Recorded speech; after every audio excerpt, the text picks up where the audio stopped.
I'm super excited to be here sharing with this wonderful crowd, women and men. And thank you. Simonetta, I just wanted to add one thing. When you're a single mom, you fixed all these problems. As simple as that. You have to be the Wonder Woman and you have to delegate. And yeah, you create mini CEOs around you too. So yeah, I'm from Tunisia. I will just introduce a bit myself. I'm from Tunisia. I came here actually 6 years ago. And I used to be a lawyer. I had so many hats in my life. That's why the gray hair, probably. I used to be a lawyer for 15 years. I had also my own restaurants with my ex-husband where I was dealing, you know, when you are an entrepreneur, you don't put titles, you know, you just swipe the floor, you do it all, but you just make it work. And also, at the same time, I was a co-founder with my ex-husband of the shipping group business. He is still leading today. And I was dealing with all like the contract negotiations, joint ventures, merger and acquisitions, and the employee, coaching them, putting them on the right role, and all of that. So in 2017, we decided to move in Barcelona for like, we have 2 girls, and we decided to give them better opportunity for life. And we moved here as a happy family. And some personal cries started happening. But during that time when I moved here, actually, okay, it goes so fast. When I moved here, I was like, okay, I cannot work as a lawyer anymore. And as I am a bit workaholic, as you can see, I did a master degree in contemporary art in Metaphora here, which was like a big eye-opener for me to connect to this all, you know, the hysteric Wonder Woman wanting to do it all and all of that and working and super mom. And the art connected me with myself inside. So I did that journey during that time. While in my personal life, I was going through a rough time, divorce, so becoming a single mom in a foreign country where I don't have, you know, my family, I don't have a job. I wasn't even allowed to work yet. So it was really something, very hard time that pushed me out of my comfort zone on different levels. And that's today, I'm the most grateful of that period of time because it brought me where I am here today and pushed me out. And so I was working in the meantime, like some investors as a lawyer, helping investors, Golden Visa, etc. But COVID came, everything stopped. Okay, 2 kids, no money, finish all the savings I had, and yeah, I needed to sit down and write my resume. 40 years old, first time ever in my life, writing a resume. And I was like, oh, how we do that? I used to be the one checking resume, you know, hiring people and all of that. So it was very interesting to move from that entrepreneur and having this freedom but the weight of to move to that other stage, it looked as a downgrade for me at that time, but I didn't have the choice. I need to have like a revenue. And I got my certification during COVID and I started to looking for a job, and I was hired as a professional coach actually for Chessable, one of the companies of Play Magnus. So me, feminist, all my arts is about feminism and super engaged with the divorce, with, you know, all this, you know, making a revolution in my life. And the job I had, it was in tech, so best place for women, and in chess. I was really glad to be there. So the double challenge was really something I took as a positive way to build. How can we build and construct for women? With the leadership, we're aligning and pushing for that. So I took that mission really into my heart. And I started first with the coaching for a few months. And then I took over all the HR department, having this intention of, like, we will bring more women inside and outside and really invest in their growth and create leaders internally. So yeah, then, you know, we were just being acquired lately. Okay, I see that it's cut. In the last year, we have been acquired by chess.com. So from chief people officer, I really took over just like the part that I'm passionate the most, which is the learning development, the growth, and diversity, actually also the DNI, diversity, equity, and inclusion. So that's a bit about myself. What's the common point with all what I have done? Because when I was seeing this, oof, that's a patchwork, so weird, how to present myself, you know, I did all of that. But the common point was always make people shine. That was all the time made me happy. And I love this. I think it represents a lot what is my mission in life. So inside every block of stone or marble dwells a beautiful statue. One need only remove the excess material to reveal the piece of art within. So I am a big believer that we are all a piece of art. Every single person here is a genius. Every single person has a huge potential. It's just we need to just, you know, remove the dust all around. And this is what I love to do. So that's my job, removing the dust and shining, bringing the shining piece of art. So, okay, here, we know in tech and women how it's complicated. And like just showing few numbers here, we have only 22% in tech, on real tech roles. We have only 25% in leadership. We have 14% in software engineer. And this, I love this one. It's 7% of European women versus 0.5% of men are out of the workforce due to caregiving, what you were saying, responsibilities at home, and almost 1 of 4 women cite lack of work-life balance as key reason for leaving tech careers. So for me, that's one. I found it very impactful about like comparing to the job and the work we are bringing in the company. So we really invested on building a coaching culture for pushing towards that. So I want to ask you, why do you think, what's your opinion? Why all this? I know Simonetta already shared a lot. I love the sticky floor. Any reasons you see, you know, about why women are less in tech? Please. Yes. Yeah. Lack of mentors, lack of role models. Also, yeah. Anyone else? Yeah. Yeah. Starting. We need more Simonetta. So, yes, please.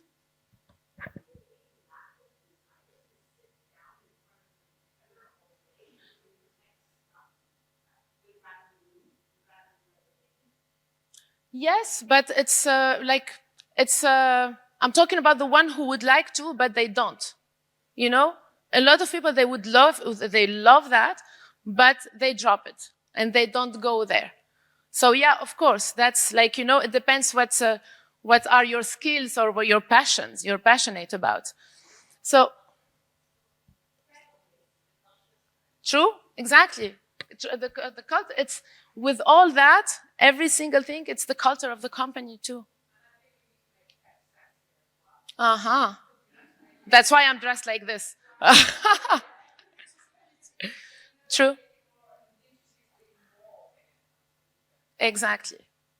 That's also a bit of the role model. So we can mirror and see ourselves.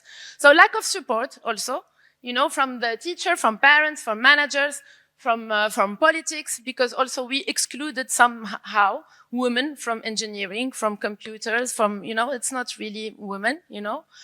Lack of role models, as you said, maternity and family roles, the sticky floor. We don't dare to dream big enough. That's the ceiling too. And it exists. It's here. I'm coaching people. I'm having my one-to-ones. It's there. It's impressive how it's there. Not only for women, actually, even for men, but in women, it's more significant. Gender bias and access to leadership, which is also always not that easy, let's say. So what's coaching? How, like, I'm sharing that we used coaching as a big pillar to push and counterpart these problems, like, and to make improvements. Okay, we know all the problems. Thank you, Myriam. What are the solutions, you know? So just to give you the definition, how I like defining coaching, when someone starts, hey, we are a partner. I don't know better than you. Not at all. And this is super confidential, so you can drop everything, no judgment. Don't watch your words even. But I'm here as a partner to hold your hands in the same shit. We will see it from different points of view. And then once you have this, you will find your own solution internally, because we all have our own solutions. I won't be coming saying, oh, you should do that. No. Like, everyone has his own solution. I can suggest some tools, some tricks that would work for you, or maybe not, but, you know, you have your own solutions. So, okay, all what I use in coaching in general for employees growth, skill development, success planning, onboarding, training to find like the skills that you want to grow, leadership trainings, performance management, change management. So really, I use it everywhere. In every single challenge, problem, something annoying. Okay, here, let's do a session. And okay, that's my favorite topic. So coaching helped me a lot on handling that part of the imposter syndrome that we all talk about. We all know where is it. And imposter syndrome is always when we talk about like when competence is superior to confidence.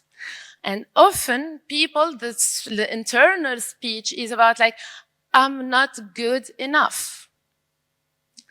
But also, I don't know if you know about that one, which I love too, there is the armchair quarterback syndrome.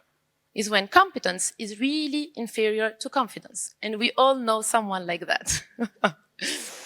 And they have like, okay, I'm too good. So what we need to reach is what Adam Grant actually called the sweet spot of confident humility. And where, like with coaching, where we switch the mind from I'm not good enough, is to change that sentence to I don't know enough yet. So we open the door of possibilities. This is accessible. I can get it.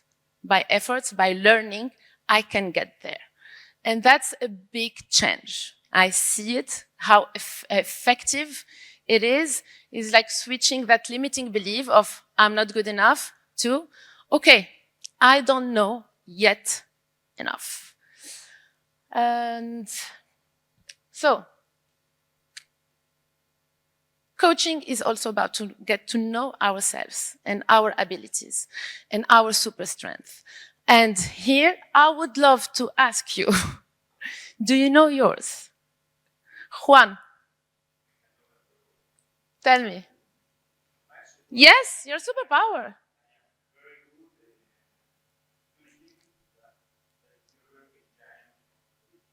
Okay.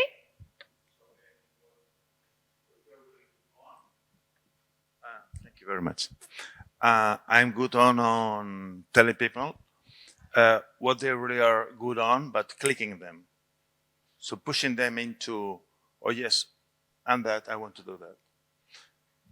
Thank you. Amazing. Who wants to share superpower? Well, I know that my superpower is my voice. I I say it, I see it, I say it, and without fear, with confidence, and ready to spew it as is in black and white. Thank you. I love it. Thank you so much. Any other superpower? Come on. Come on, ladies. Yes. I think one of my superpowers is listening. I absolutely love listening. Yeah. Thank you. I think one of my superpowers is my empathy. I love to learn other people's stories and really sit and feel with them.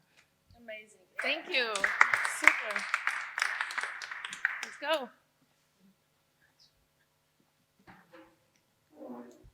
Thank you so much. I'm very compassionate, especially to young people.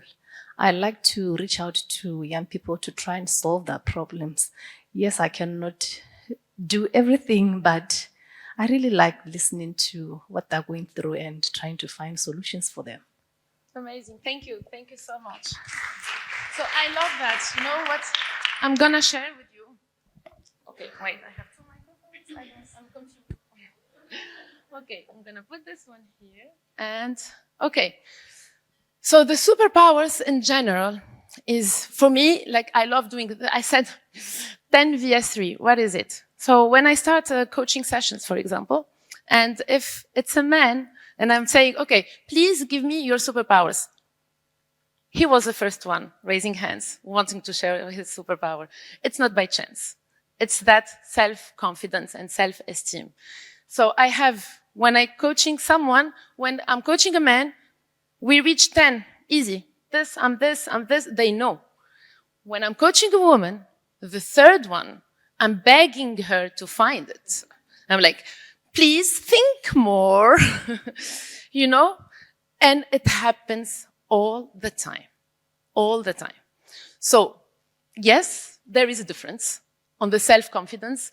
And when you know who you are and when you know and you own them, that gives you self-confidence. So one of the exercises I love doing is with people to discover their strength is that to do these 3 columns. First column, all the things I love doing.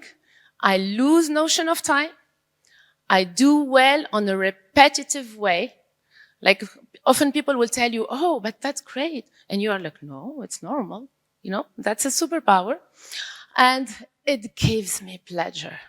So that's the first column. Second column, the things I do, okay.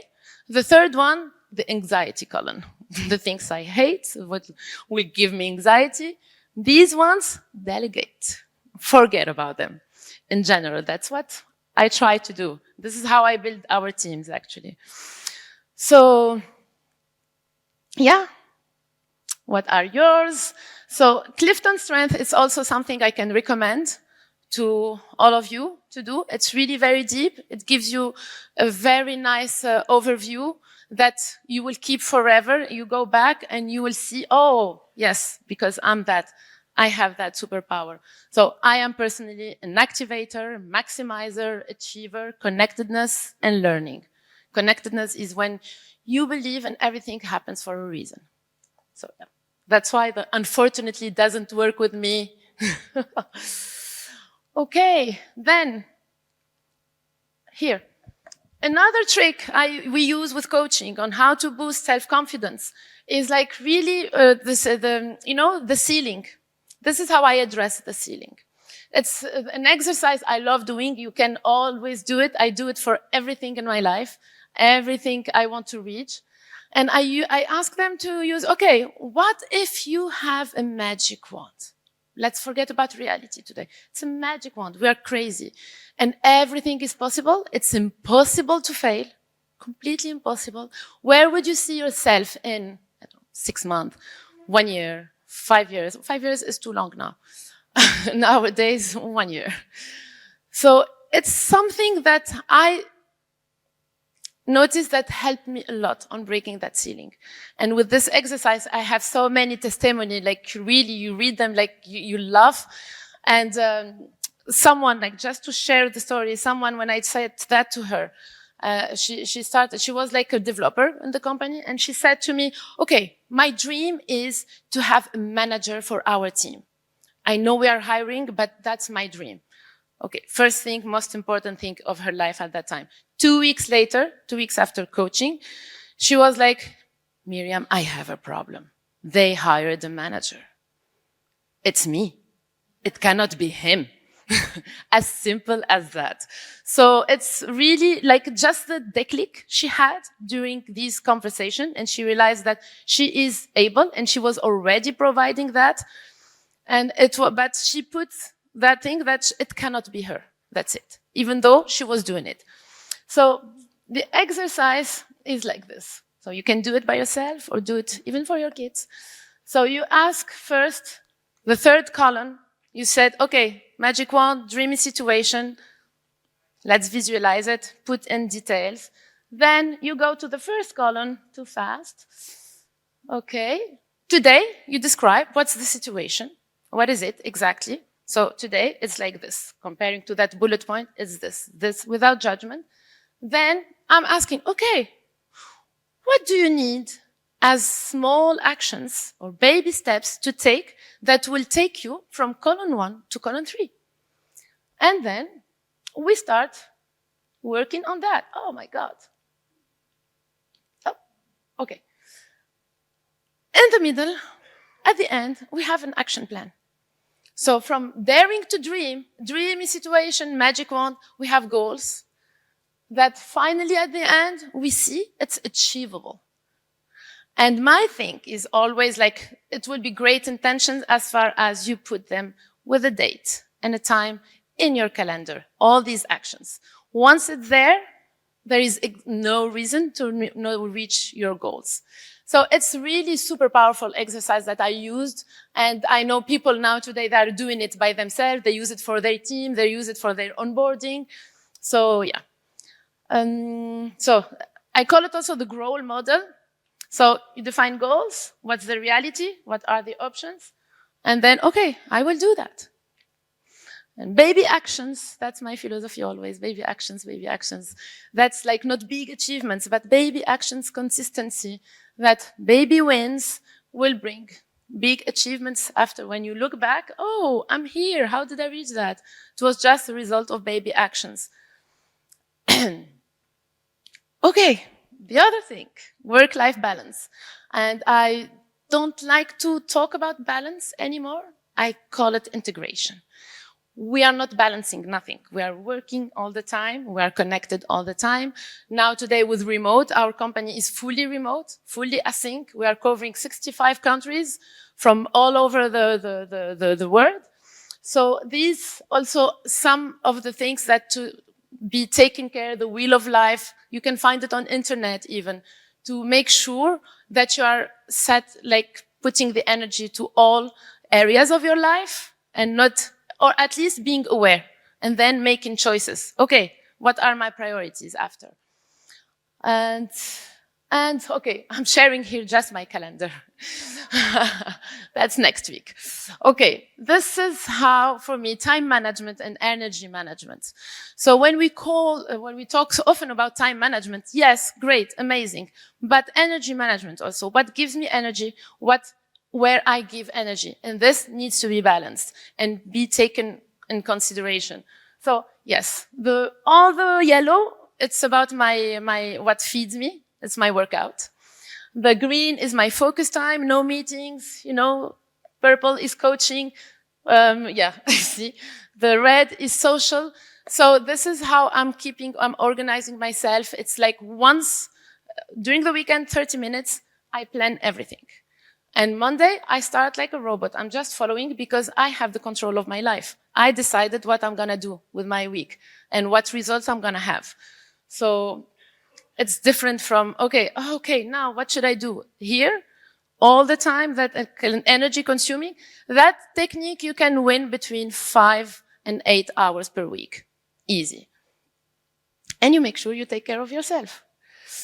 So yeah, these are a bit, like the results of coaching, just to give some numbers. In 2020, we were 18%. With the coaching, we reached 34%. It's the same people that I coach. They reach like higher position and leadership position in the company. And I think, okay, I tried to say everything here. So yes, all the benefits of coaching. This is something really like we are investing more and more. And we are even training our managers to become and embrace coaching techniques. And yeah. Number 3. Yes. Integration. When you're having meetings and you have your dogs jumping on you and your kids crying, because she wants her dinner. Okay, so yeah, these are a bit, so for me, coaching is really a key for the future work. And thank you for your attention.